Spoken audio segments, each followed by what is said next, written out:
1, 2, 3, 4, 5. Thank you.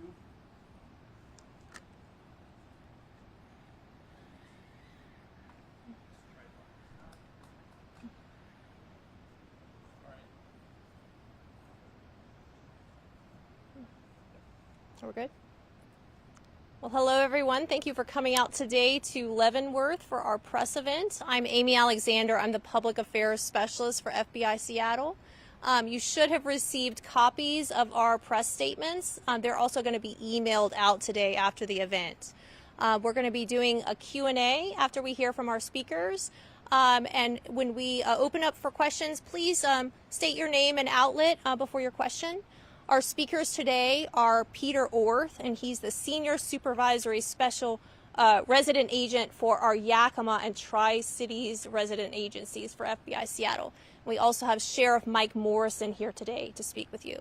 And so now I'll invite our speakers up to the podium to say a few words. Thank you.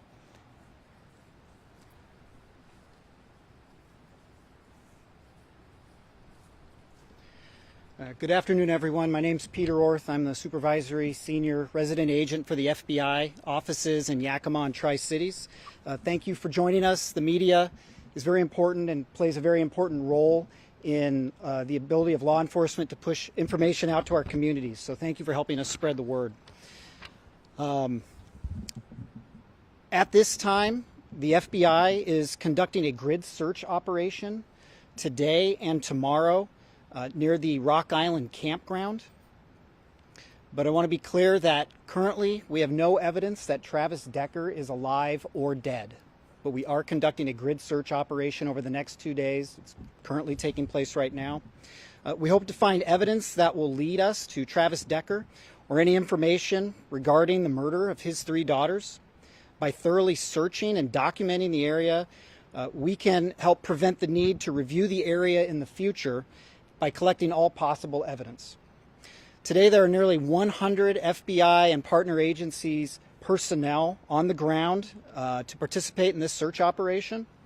We have specialty teams from the federal government and local partner agencies all deployed here today and tomorrow for this operation. For almost 3 months, the investigators, led by the Chelan County Sheriff's Office and the FBI, have carefully followed hundreds of tips regarding the search for Travis Decker in this investigation. It's taken us over rough terrain, difficult areas, multiple states, remote locations that are inaccessible. The residents and visitors of Chelan County know very well that these areas are covered with vast dirt roads that stretch for miles, no cell phone service, and many other challenges. That effort gets more difficult as time goes on. The elements bury, they carry away, erode the very items that we're looking to seek and capture for the investigation. Our search teams today are out in 90-plus degree weather trying to gather all this evidence. FBI Seattle wants to assure the communities in Leavenworth and Wenatchee, as well as Chelan County and Washington State, that this case is a priority for the FBI. That is why we're here today. This is a beautiful area in which a heinous crime occurred. We are here to seek justice for Peyton, Evelyn, and Olivia. We are here to find answers for their family, friends, and the community. And we are here to hopefully provide some measure of closure to their loved ones in this senseless tragedy. We want to thank all the hikers, campers, and the community for their patience as we had to close down a very popular area for recreation. I would ask people that were inconvenienced by this to consider themselves indirect contributors to the search operation. To the community, if you find any information that you think is helpful to this investigation, we're directing you to the U.S. Marshals tip line. Please report any information you feel is appropriate for the investigators to the U.S. Marshals. And Sheriff Morrison has some comments.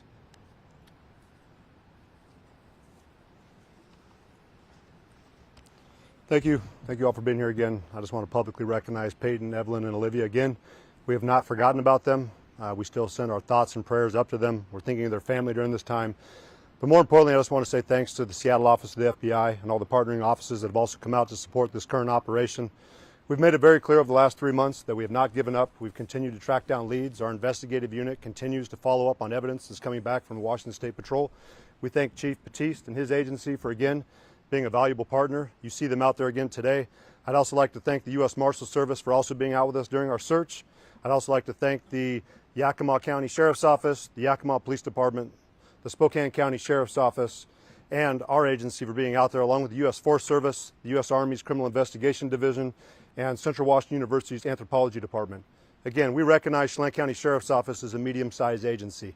We couldn't do this investigation on our own without our partners coming alongside of us, providing us the resources we need in order to give the kind of investigation that these 3 young girls deserve, their family deserves, and more likely that our community also deserves. We want to bring closure. We want to bring answers. We understand the frustration. We're feeling it as well.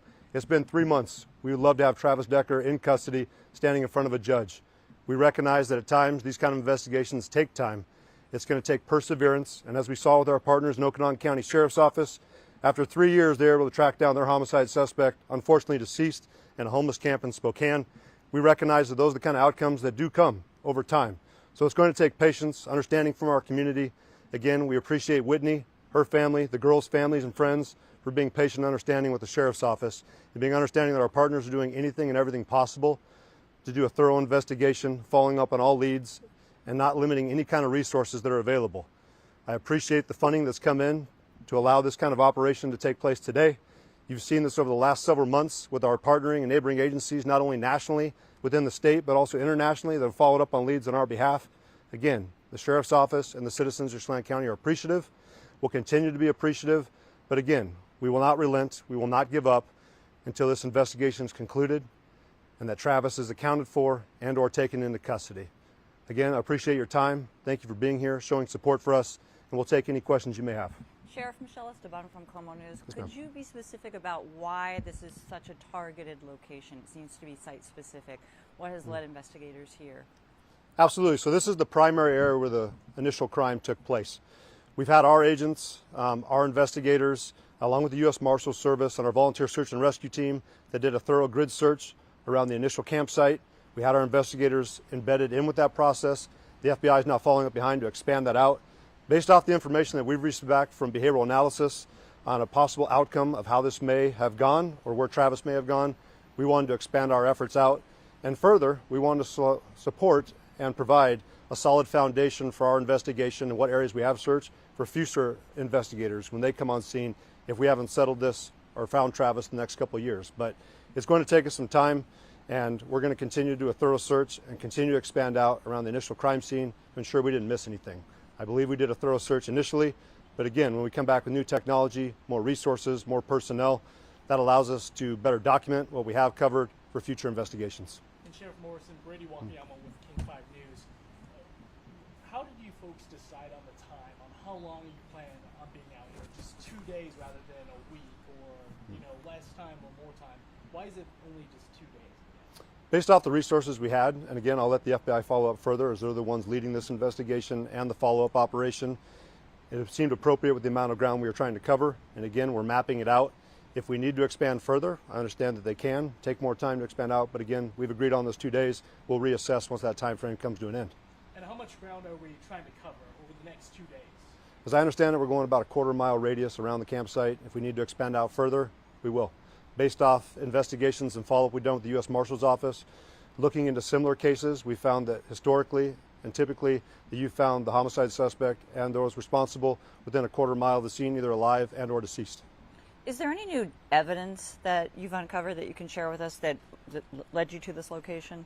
No. Again, it's just due diligence, making sure that we're checking our boxes and doing everything we can to best map it out in the future in case there comes a time where I'm not in office or our investigators aren't in office. It's well documented. There's a well-established history.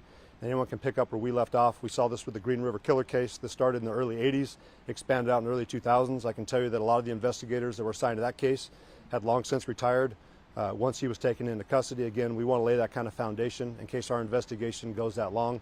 But we remain committed and going to make sure that we do a thorough job. Sheriff, are you guys still using the air resources as well, or is this all a foot search today and tomorrow? This is all ground, but we do have air resources if we need to call them back in. And we appreciate the FBI for taking point on that. We also appreciate Spokane Police Department that brought their drone unit before. We've had our drone unit out, along with Spokane County, Snohomish County, King County, our air units, and Washington State Patrol's fixed wing. So we know if we have to call upon them, they will be available. But at this time, we understand that getting boots on the ground and into the thicker brush is probably our best point leading forward. Sheriff, is there kind of a rush to get out here and possibly try to get things settled? I know that you're closing for the next 2 days, but Memorial or the next holiday is right around the corner. Do you guys foresee maybe taking the rest of the week, expanding into other areas, or is this just going to happen over the next few days and then we're just going to wrap up before the holiday? We've never been rushed. So this is an investigation looking into the homicide of 3 young girls. If it requires us to expand our time out on the ground further, we'll do so. We're going to start off with 2 days. We understand that they're limited resources. These are taxpayer dollars that we're utilizing. We're not going to be wasteful with them, but we're going to make sure to be thorough. If we need to go out to the end of the week, we will. The holiday weekend is not going to obstruct our investigation or slow us down. We understand it may be an inconvenience for those who want to come here and recreate. We are a tourist destination. We recognize that, but we're also 2,900 plus square miles. There's other places to camp. We appreciate the community support, those visitors' support, and we understand this does present an inconvenience, but there are a lot of other areas where you still can recreate, camp here within our county. We welcome you, but for the time being, that area is closed for operations, and if we need to expand out, we will, but we've never been in a hurry. We're going to be thorough, we're going to be detailed, because justice remains on it. So it depends on us. We want to make sure that we're doing everything possible to present a strong case when we get to court.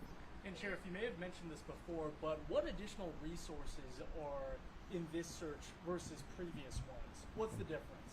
I'll allow the FBI to expand out more on what they've brought to the table, but I can tell you just the resources available from the units that are coming in. I've cited the U.S. Marshals Service, the FBI. This is the first time that I've seen the U.S. Army's Criminal Investigation Division on the ground too. We've had electronic sniffing dogs, we've had specialists in different fields. So we're just expanding out with what we have available to the criminal justice system, and that's not available to the Sheriff's Office. And again, we couldn't do this without the FBI's support, and we're grateful for that. You might be repeating yourself, but would you mind just sort of emphasizing what role the FBI will play and how they're going to take the lead in this search and why? They are the leads in this search. They're the ones that put forth the personnel, the funding, the coordination, the logistics. Again, we thank them. We appreciate them coming all the way over here and doing this. We understand what kind of a time consumption this is, what a resource consumption this is. Again, we could not do this without our federal partners. We're thankful for our federal partners. FBI, U.S. Marshals, Homeland Security investigation. We've had Border Patrol out here assisting us as well. Just thankful for our federal partners, our local partners, our state partners, and we'll continue to work with them as best we can. Can you talk a little bit about, I mean, the slightly emotional side? You know, it has been almost 3 months to the day at this point. We're still looking. This is still something that people think about every day in some households. Can you talk a little bit about maybe if it's a little bit defeating to still be doing this today? It's not defeating for us. We don't give up. We understand that the girls would not want us to give up, but I did talk with Whitney last night over the phone. I get her frustration. Of course, she wants the kind of closure where we can locate Travis and bring him to justice. And we also understand that our community is frustrated. We hear the comments back from the community as well saying, why haven't you guys found him yet? And of course, bringing up suggestions, we hear you. We're trying our best. We're doing what we can with the resources we have. We don't get frustrated though. We're not going to give up. We understand this could take years, and we'll be here. If it's not me wearing this uniform, it'll be another Chelan County Sheriff's deputy. It'll be another FBI agent. It'll be another U.S. Marshal. This is not going to go away till Travis is located. And again, we're going to continue to persevere, grind on, and we will find him in one fashion or the other. Can you speak a little bit?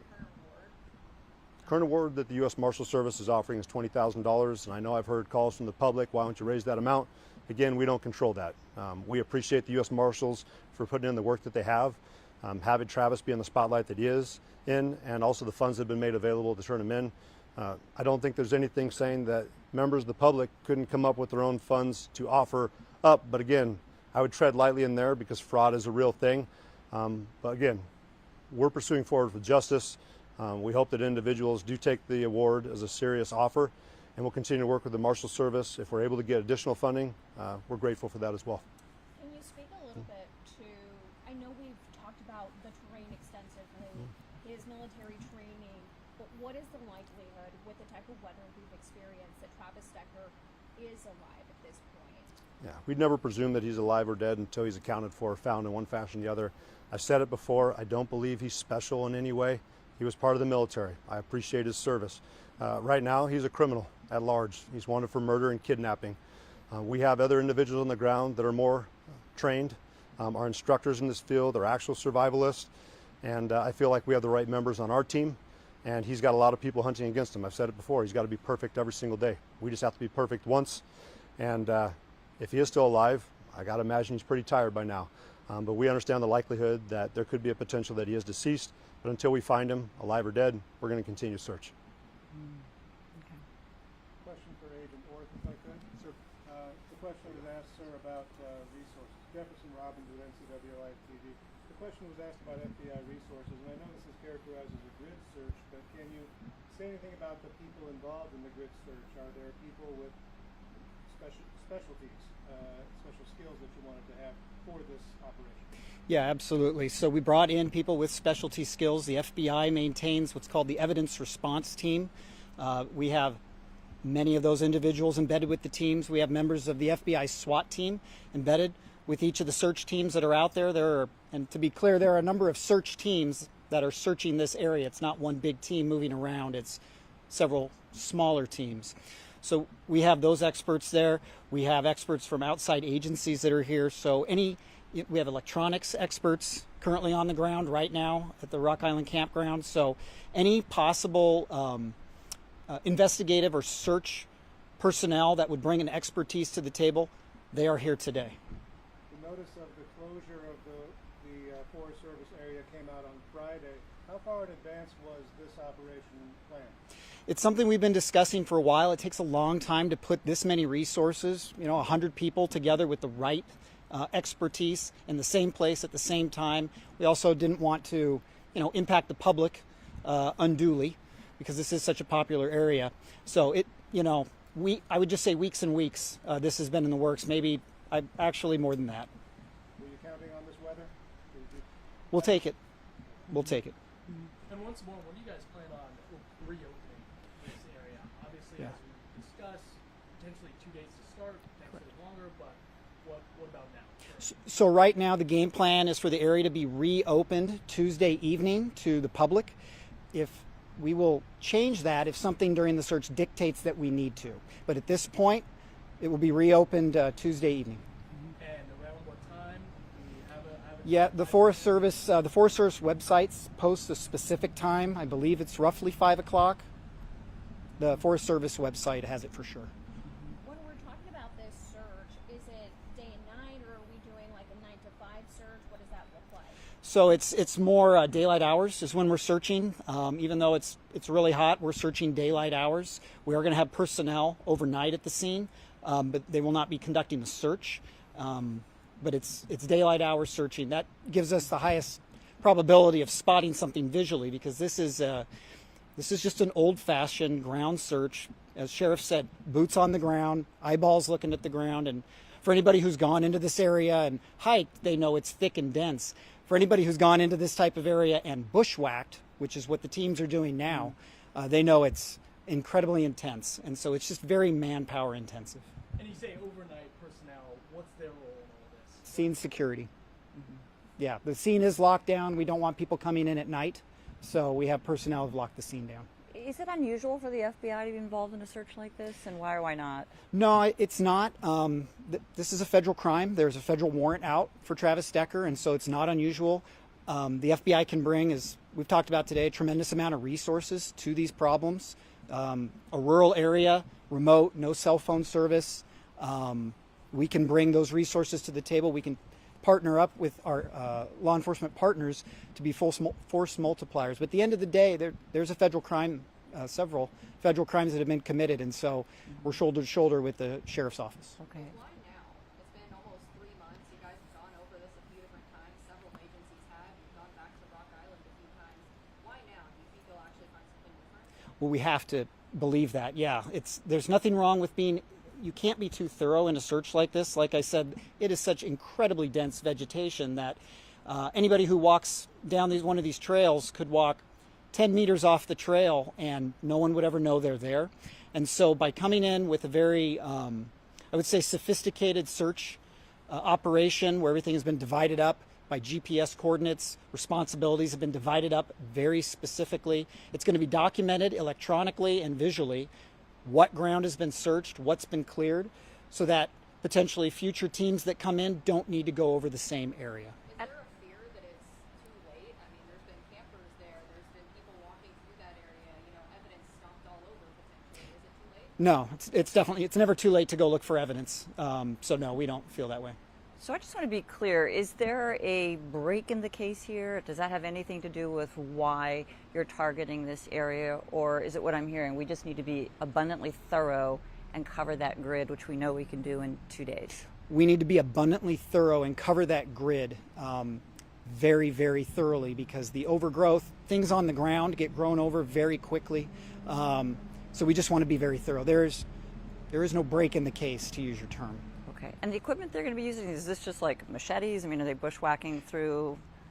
What, I mean, so is there's there any heavy equipment? nothing 'Cause it's special. with that terrain, you So probably can't. we have communications equipment back there because there's no cell phone service at all, but we have communications equipment back there so teams can be connected with our resources at FBI headquarters, outside resources if we need to bring additional things in, so the sheriff's office and the FBI can speak. But really, it is old-fashioned hard work, people walking through the woods, looking at the ground within sight of each other, not missing a single square foot, to make sure that this area that we were responsible for has been cleared and there is nothing of interest here. We need to now look somewhere else. Okay. Kevin Teeter, KHQTV. Are you confident that 2 days is enough to cover this, what was it, quarter-mile radius beyond the campground? Yeah, as of now, this is the right amount of time. We may actually be able to expand outside the quarter mile, depending on how the search teams do this afternoon and tomorrow. We may actually go further out than what we initially intended. So. And I suspect, I don't want to assume that you agree with the sheriff, that historically, when you look at other cases, perhaps that are somewhat similar, oftentimes you may find your suspect within that radius. Do you believe that? And, Yeah. and is that why? Can you just speak to that for a sec? Yeah, the FBI believes that too, that, generally in these cases, not all the time, but a good amount of time, what we're looking for is not vastly different than the area where the crime occurred. So that is why we've centered our search operation today on where the crime occurred. Okay. Does anybody think he's got any sort of help? We're open to all possibilities. Is there a water element to this search? The river's been searched once or twice. Yeah. Morrison was on one of those searches. This time around too? Sheriff, you want to speak to the water search? The FBI has a team up there right now from the Spokane County Sheriff's Office that's evaluating the area, but I don't believe they're in the water today. So we brought Spokane County Sheriff's Office's dive team in. There were certain areas that our Swiftwater team could not access just because if you're diving underneath log jams, that was an area that we didn't have the equipment for. So Spokane County, thanks to Sheriff Knowles, has offered up their dive team to come in, search areas that we weren't able to get to. They should have their scuba gear, their dive tanks. That's going to allow us to get into areas that, again, we weren't able to access. The National Park Service wasn't able to access. But we feel pretty confident with our Swiftwater team being in the water twice now to conduct searches since the water's come down. The National Park Service's Swiftwater Rescue Team been in the water for over 4 days. And now we have Spokane County Sheriff's Office's dive team going in the water too. We feel very confident the water's been covered thoroughly. But again, we'll utilize what resources we have and make sure that we didn't leave any stone unturned.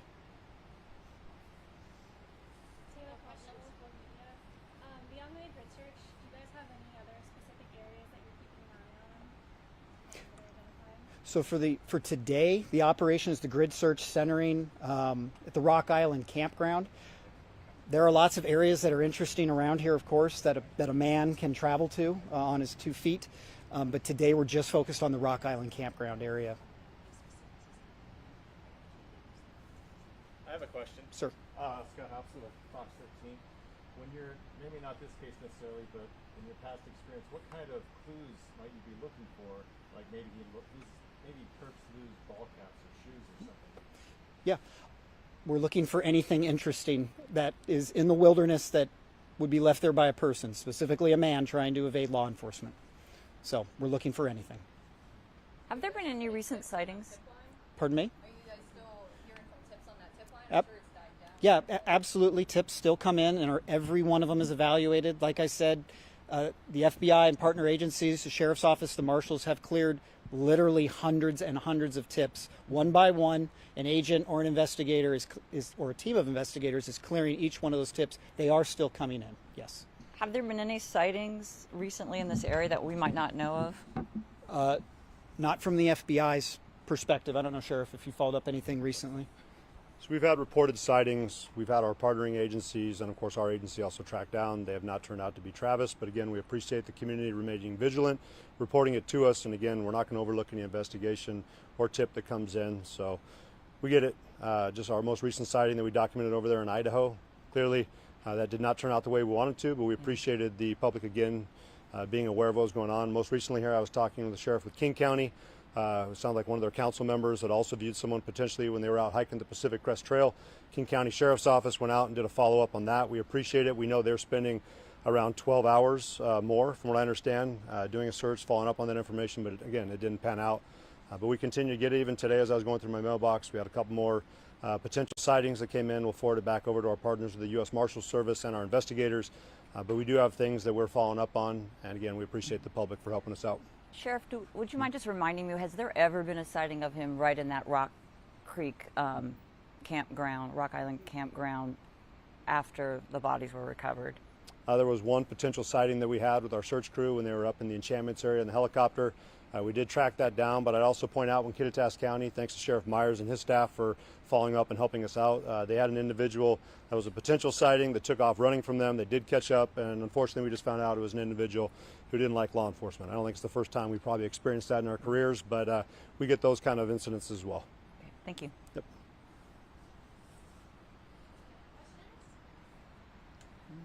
For coming out today, everyone. Yeah. All right. You guys. everyone Appreciate for your coming. time. Thanks.